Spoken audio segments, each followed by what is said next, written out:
Hello mga boss amo. Magandang hapon sa inyo lahat. So, meron tayo ditong in-order na decals sa may TikTok. Tapos, meron din naman to sa may Shopee. Pero ito sa TikTok ako nag-order. Ngayon, re-review natin kung maganda ba yung mga decals na nabibili sa mga online. So, syempre naka-plastic siya. Yan, tapos naka-roll siya, mga boss amo, yan. Then, nakabalot siya dito sa may karton. Yan. Tapos, eto siya. Yan. So, ito palang sticker na to or decals na to, i-install natin siya dito sa may kaha ng ating binubuong motor. Yung Microbike EXC110. Style Honda Wave yun, mga boss amo. Ito yung kaha niya. Yan. Ito yung nasa may bandang side cover ng motor. Yan. Dalawa. Tapos ayun yung sa may bandang leg shield niya. Yan. So, ito boss amo, tingnan natin yung sticker na i-install natin.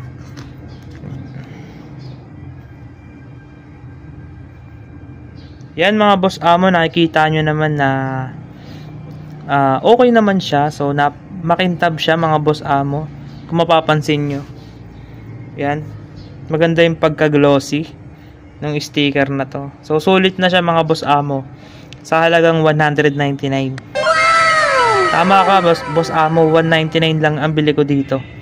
So ang binili ko pala pang Honda Wave, kasi nga yung motor na kakabitan ko style Honda Wave siya.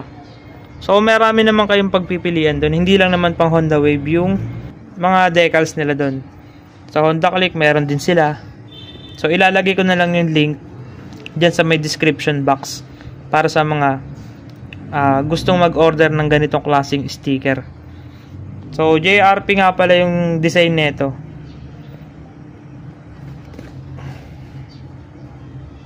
Yan. So ito boss amo, ito lang talaga yung kasama.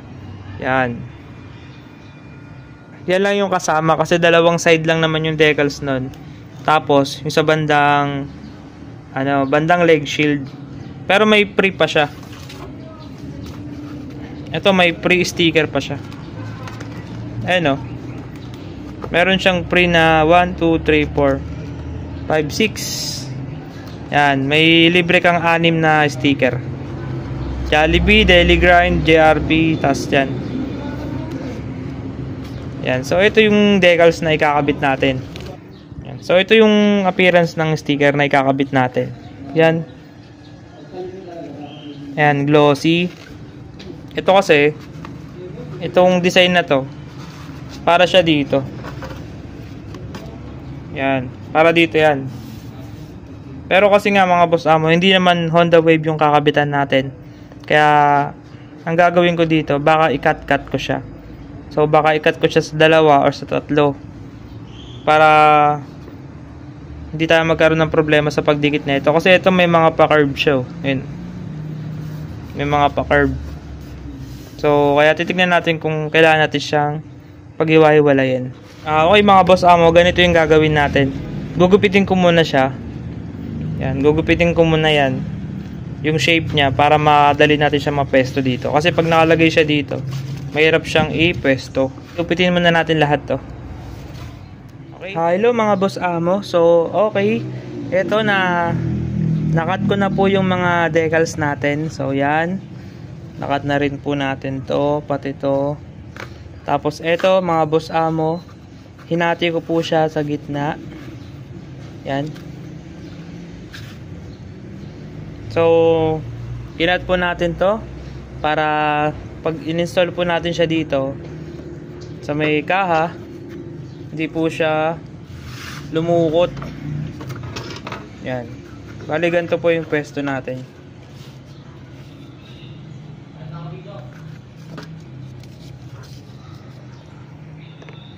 Yan mga boss amo, ganyan magiging pwesto. Yan, kaya hinati ko siya sa gitna. Tapos yung kabila ganun din mga boss amo. Ito.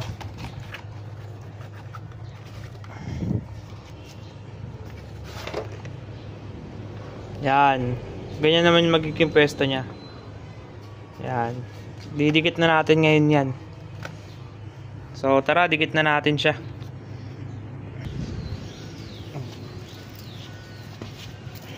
Alright mga boss amo, dikit na po natin yung decals. So punasan muna natin, baka may mga alikabok. Dapat malinis na rin yung kaha nyo kapag i-install tayo ng sticker.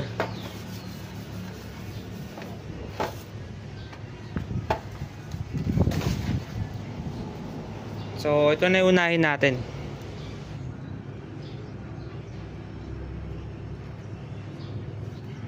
Dito tayo mag-uumpisa mga boss amo, sa dulo.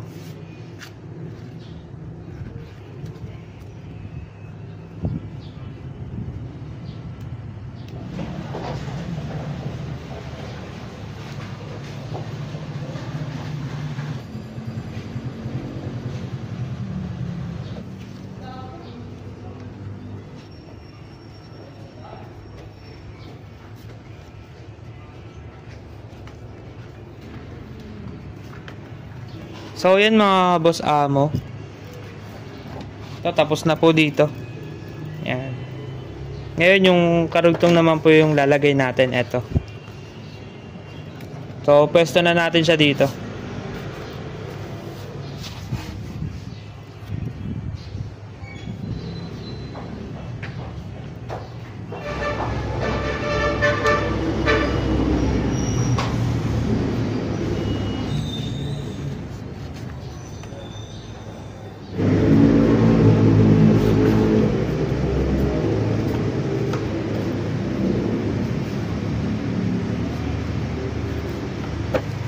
So yan na siya mga boss amo, angas na. Pogi na.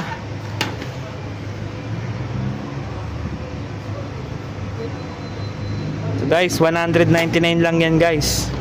Diba mga boss amo? So ito naman, dito naman tayo sa kabila. Ito pala mga boss amo, ikakat natin to kasi dito yung susian para sa compartment. So, mamaya na natin ikakat. Ito naman, yung kabila naman lalagyan natin. Ito.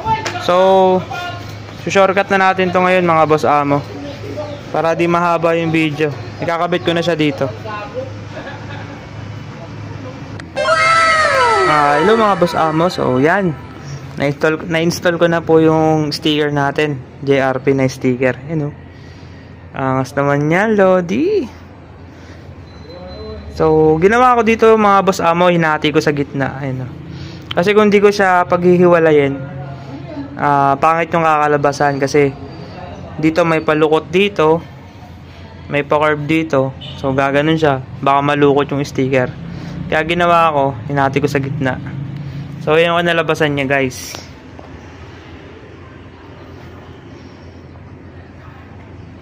Diba? Pogi na. Yun o. Ayos. Tapos ito yung mga pre. Ito yung mga pre na sticker eh. Jollibee, Daily Grind. Di ko alam kung ikakabit ko pa to or hindi na. Malalaman ko yan kapag nakakabit na natin ito dun sa motor. Kasi parang gusto ko plain na lang yung itsura niya, tapos decals lang. So, tignan natin kung anong magiging itsura. Ito pa yung iba oh. Kinulayan ko kasi sila lahat eh. So, i-update ko na lang kayo mga boss amo pag na-install na natin tong kaha dun sa motor. Sa may microbike na wave type. Doon natin siya titignan kung ano yung magiging itsura niya.